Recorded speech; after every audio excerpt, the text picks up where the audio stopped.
blend into their environment. They try to pretend to be there. What? I don't know about that giant bird head though. But scientists have all sorts of tricks up their sleeves. They can track the animals.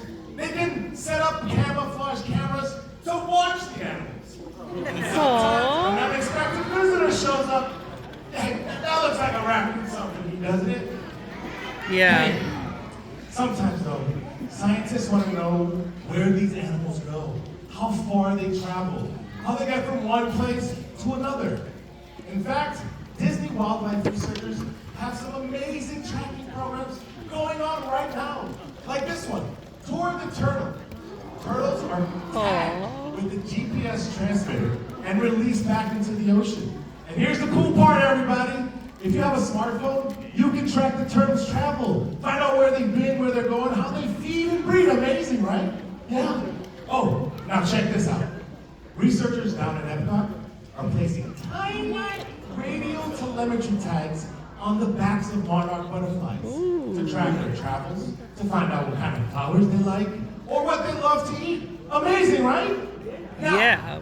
these are all great ways to learn about animals in the wild. But scientists are always looking for more, and they wonder, could we build a replica animal and would it fool the real thing? Now, what if we built a replica, put it on a robot, and sent it out into the wild? We could see animals about anywhere! Like this gopher tortoise here, being studied at Walt Disney World. Look how cute it is. Hello! Hi, buddy! Hello. Now, I thought you'd want to see how this technology works. So, we built our very own robot! Oh my gosh! Go Mabel! Go Mabel! Go Mabel!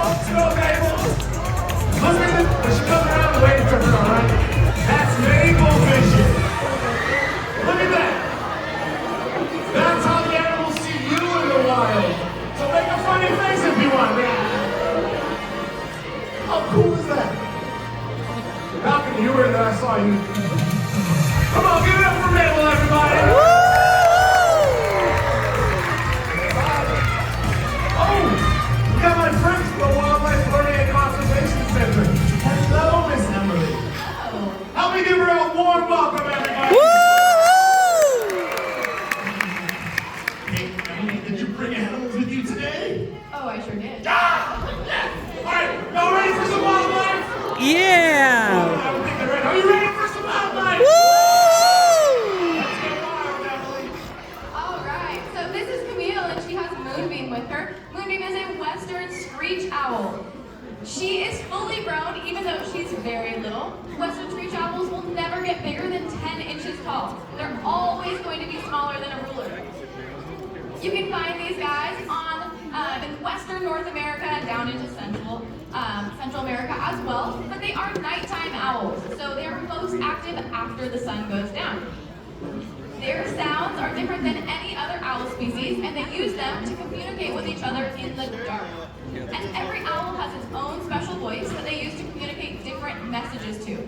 So some sounds might mean, stay away, and others might mean, hey, I'm here. You can see by Moonbeam's feathers that she looks like tree bark. So those feathers are going to help her to camouflage in her environment so she can stay hidden from predators and also sneak up on her prey.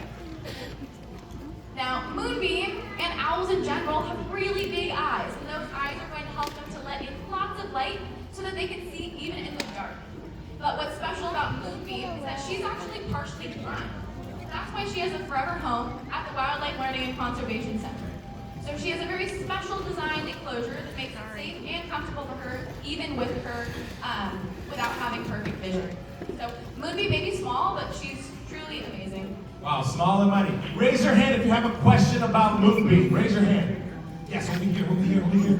What's your question about Moonbeam?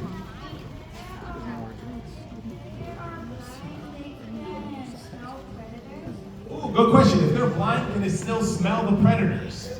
So birds in general don't have the best senses of smells, but even though she doesn't have perfect vision, all her other senses still work just as well. Good question. And our very next animal is a ferret, and he is a skink, which is a type of lizard. Skinks can be found found all over the whole world, and they can live in so many different environments. What's special about skinks is that they're really important for the ecosystem. They will eat insects and other invertebrates to help control their population, so it means fewer bugs causing lots of trouble. Skinks have a really cool escape tactic. So out in the wild, if something tries to eat a skink, what they can do is they can actually drop their tail and run away while their tail is still wiggling apart from their body. Now imagine you guys are eating dinner and the tail falls off and keeps moving on its own. It's really confusing, especially for a predator. But don't worry, they can grow it back over time. Skinks are also fascinating because there's so many different species that live in so many different parts of the world. And all of these species are specially adapted to their own environments. Now, skinks can make great pets when they're properly cared for, but there's a lot of specific requirements for reptiles. Now, especially when they are pets, they can never go back into the wild because they're not able to survive on their own. So Barrett was actually a former pet, and when his owner could no longer take care of him, he came to have a forever home at the Wildlife Learning and Conservation Center. So skinks are smart, scaly, and fast, and they are truly amazing lizards. So remember, no exotic animals as pets. Let's take a question from that side of the audience over there. Who has a question? Raise your hand on that side, right there. Right here in the front, right here in the front. This is great. How old is it? How old is the skink? So Barrett is about 9 years old, but these skinks, they can live to be about 15 years in the wild, and in captivity, if they're really taken well care of, they can live up to 20 years old. And this little superstar is Peach. Aww. And Peach is a domestic rabbit. Like Tootie Hops. That is the appropriate reaction. Aww. Wild rabbits can be found on every continent in the entire world except for Antarctica because, well, it's really cold there. But rabbits can vary in shapes and sizes.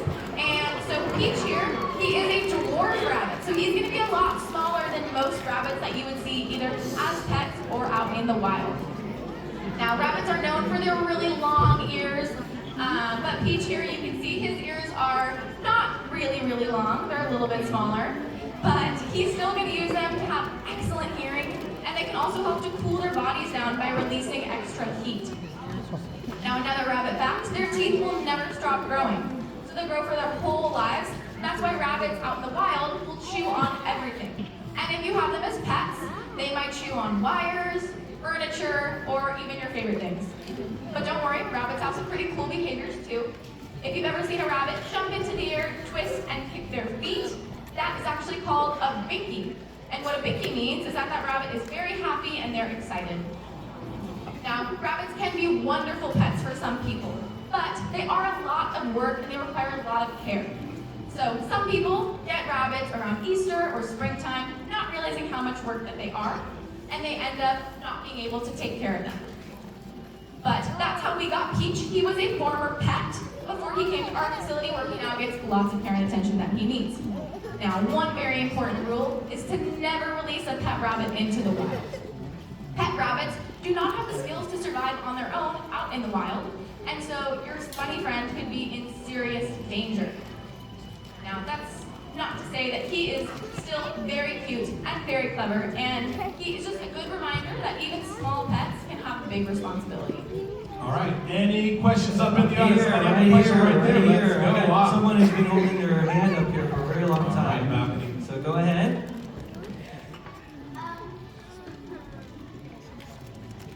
What colors can they be? What colors can the rabbits be? So that's a really good question. Rabbits in the wild are typically going to be a color that matches their habitat. So if a rabbit's living in a forested or a woodland area, they're not going to be white because they won't blend in.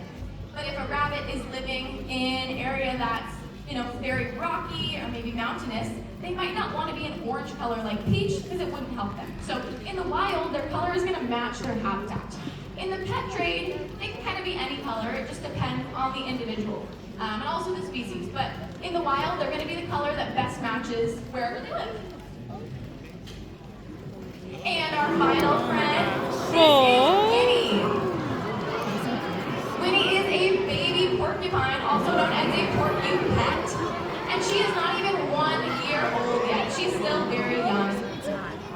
This is a North American porcupine, and they are best known for their sharp quills that cover most of their back. Now, these quills are actually modified hair.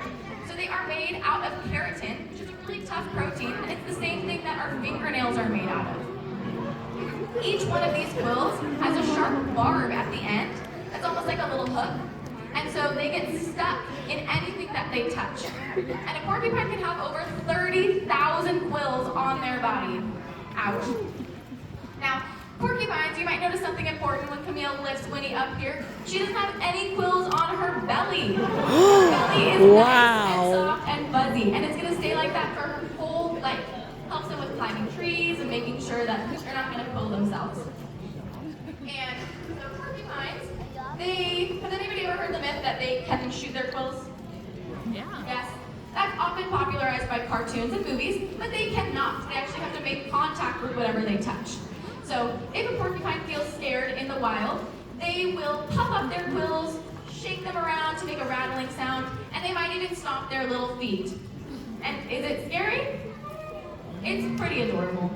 But if a predator does decide to try and bite them, or maybe go after a porcupine, they are going to make contact with those quills, and they're going to get stuck in their bodies, or maybe even in their faces or their mouth, and it's going to really be pretty painful. And that animal's going to learn really quickly not to mess with porcupines.